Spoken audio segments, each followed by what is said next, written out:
يا بني إسرائيل اذكروا نعمتي التي أنعمت عليكم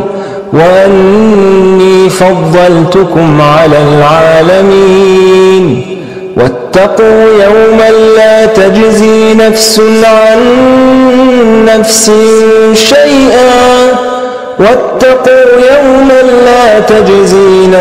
عن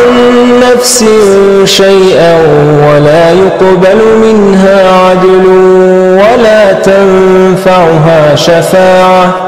ولا تنفعها شفاعة ولا هم ينصرون وإذ ابتلى إبراهيم ربه بكلمات فأتمهن قال إني جاعلك للناس إماما قال ومن ذريتي قال لا ينال عهد الظالمين وإذ جعلنا البيت مثابة للناس وأمنا واتخذوا من مقام إبراهيم مصلى وعهدنا إلى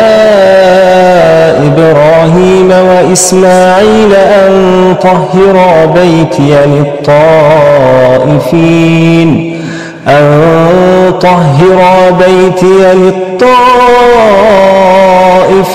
والعاكفين والركع السجود وإذ قال إبراهيم رب اجعل هذا بلدا آمنا وارزق أهله من الثمرات من آمن منهم بالله واليوم الآخر قال ومن كفر فأمتعه قليلا ثم أضطره إلى عذاب النار وبئس المصير وإذ يرفع إبراهيم القواعد من البيت وإسماعيل ربنا تقبل منا إنك أنت السميع العليم ربنا واجعلنا مسلمين لك ومن ذريتنا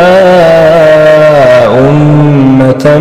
مسلمة لك وأرنا مناسكنا وتب علينا إنك أنت التواب الرحيم ربنا وابعث فيهم